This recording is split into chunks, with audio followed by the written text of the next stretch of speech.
শ্লোক ৩৩। অথচেত্তমিমং ধর্ম্যাং সংগ্রামং করিষ্যসি তত স্বধর্মং কীর্তিঞ্চ হিত্বা পাপম বাপ্স্যসি। বাংলা অর্থ: কিন্তু যদি তুমি এই ধর্মযুদ্ধ না করো, তবে নিজের ধর্ম এবং সম্মান ত্যাগ করে পাপ অর্জন করবে। সংক্ষিপ্ত শিক্ষা: কর্তব্য এড়িয়ে যাওয়া নিরপেক্ষতা নয়, এটা দায়িত্বহীনতা। শ্লোক ৩৪। অকীর্তিং চাপি ভূতানি কথয়িষ্যন্তি তেব্যায়াম সম্ভাবিতস্য চাকীর্তিক মরণাদতিরিচ্যতে। বাংলা অর্থ: মানুষ তোমার চিরস্থায়ী অপকীর্তির কথাও বলবে। সম্মানিত মানুষের জন্য অপজমান মৃত্যুর থেকেও বেশি যন্ত্রণাদায়ক। সংক্ষিপ্ত শিক্ষা: মৃত্যু দেহের, কিন্তু অপমান আত্মসম্মানের। কর্তব্য ত্যাগ করলে লজ্জা বয়ে আনে। শ্লোক ৩৫। ভয়াদ্রনাদু পরতং মংসান্তে তাং মহার্থা যেষাংচ তং বহুমত ভূত্তা যাস্যসী লাঘবম। বাংলা অর্থ: তোমার শত্রুরা মনে করবে তুমি ভয়ে যুদ্ধ থেকে সরে গেছ। যারা আগে তোমাকে মহান যোদ্ধা বলে মানত, তাদের কাছেই তুমি তুচ্ছ হয়ে যাবে। সংক্ষিপ্ত শিক্ষা: ভয় লুকোনো যায় না, এটা মানুষ চিনে ফেলে। কর্তব্যে দৃঢ় থাকাই সম্মানের পথ। শ্লোক ৩৬। অবাচ্যবাদাংশ্চ বহুন বদিষ্যন্তি তবাহিতা নিন্দন্তস্তব সামর্থ্যম তত দুঃখতরং নুকিম। বাংলা অর্থ: তোমার শত্রুরা তোমার শক্তি ও সামর্থ্য নিয়ে অনেক অবমাননাকর কথা বলবে। এর চেয়ে আর কি বেশি কষ্টের হতে পারে। সংক্ষিপ্ত শিক্ষা: কর্তব্য ত্যাগ করলে কষ্ট একদিনের নয়, সারা জীবনের। শ্লোক ৩৭। হত বা প্রাপ্স্যসি স্বর্গং জিত্তা বা ভক্ষসে মহিম তস্মাদুত্তিষ্ঠ কৌন্তেয় যুদ্ধায় কৃতনিশ্চয়ক। বাংলা অর্থ: যদি তুমি যুদ্ধে নিহত হও, তবে স্বর্গ লাভ করবে, আর যদি জয়ী হও, তবে পৃথিবীর রাজ্য ভোগ করবে। অতএব হে কৌন্তেয়, দৃঢ় সংকল্প করে যুদ্ধের জন্যও উঠে দাঁড়াও। সংক্ষিপ্ত শিক্ষা: কর্তব্য করলে ফল যাই হোক, লাভই লাভ। ভয় হার মানে ধর্মের কাছে। শ্লোক ৩৮। সুখদুঃখে সমেকৃত্যা লাভালাভৌ জয়াজয়ৌ তত যুদ্ধায় যুজ্যস্য নৈবং পাপম বাপ্স্যসি। বাংলা অর্থ: সুখ ও দুঃখকে সমান জেনে, লাভ, ক্ষতি ও জয়, পরাজয়কে সমান ভেবে এরপর যুদ্ধের জন্য প্রস্তুত হও। এইভাবে কর্ম করলে তুমি পাপ অর্জন করবে না। সংক্ষিপ্ত শিক্ষা: এটাই কর্মযোগ।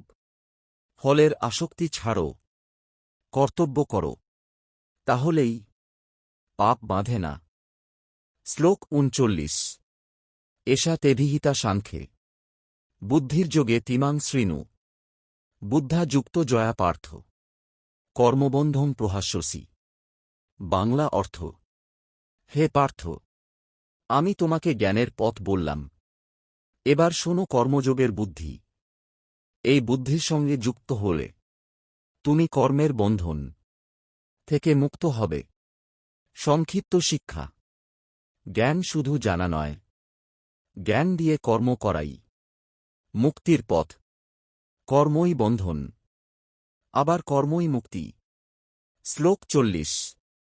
নেহাভিক্রমণা স্বস্তি প্রত্যবায়ন বিদ্যতে স্বল্পমপস্য ধর্মস্য ত্রায়তে মহত ভয়াৎ। বাংলা অর্থ: এই পথে শুরু করা কর্ম কখনো নষ্ট হয় না, এখানে কোনো বিপরীত ফল নেই। এই ধর্মের অল্প চর্চাও মহাভয় থেকে রক্ষা করে। সংক্ষিপ্ত শিক্ষা: ধর্মের পথে এক পা এগোলেও তা বৃথা যায় না। অল্প সাধনাও জীবন বাঁচায়। শ্লোক 41। ব্যবসায়াত্মিকা বুদ্ধিরেকেহ কুরুনন্দন বহুশাখা হ্যানন্তাশ্চ বুদ্ধয় ব্যবসায়িনাম। বাংলা অর্থ: হে কুরুনন্দন, এ পথে যাঁরা চলেন তাঁদের বুদ্ধি একাগ্র, কিন্তু যাঁরা অনিশ্চিত তাঁদের বুদ্ধি অসংখ্য শাখায় বিভক্ত। সংক্ষিপ্ত শিক্ষা: মুক্তির পথে একটাই লক্ষ্য, দ্বিধা থাকলে পথ হারাতে হয়। শ্লোক 42-43।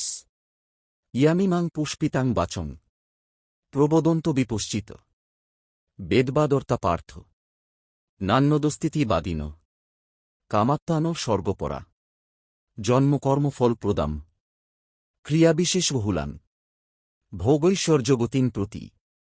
বাংলা অর্থ: হে পার্থ, যাঁরা জ্ঞানহীন তাঁরা বেদের ফুলঝুরি ভাষায় মুগ্ধ হয়ে বলে, এর বাইরে আর কিছু নেই। তাঁরা কামনাগ্রস্ত, স্বর্গকেই সর্বোচ্চ লক্ষ্য ভাবে এবং এমন সব কর্মে ব্যস্ত থাকে যার ফল শুধু জন্ম, কর্মের চক্র, ভোগ ও ঐশ্বর্য লাভ। সংক্ষিপ্ত শিক্ষা: শুধু আচার নয়, উদ্দেশ্য জরুরি। ভোগের ধর্ম মুক্তি দেয় না। শ্লোক 44। ভোগৈশ্বর্য প্রসক্তানাং তয়াপহৃতচেতসাম ব্যবসায়াত্মিকা বুদ্ধির সমাধৌ নু বিধীয়তে। বাংলা অর্থ: যারা ভোগ ও ঐশ্বর্যে আসক্ত তাদের চিত্ত মোহে আবৃত। এই অবস্থায় একাগ্র, দৃঢ় বুদ্ধি সমাধিতে প্রতিষ্ঠিত হয় না। সংক্ষিপ্ত শিক্ষা: ভোগে ডুবে গেলে মন স্থির হয় না। স্থির বুদ্ধি ছাড়া মুক্তি নেই।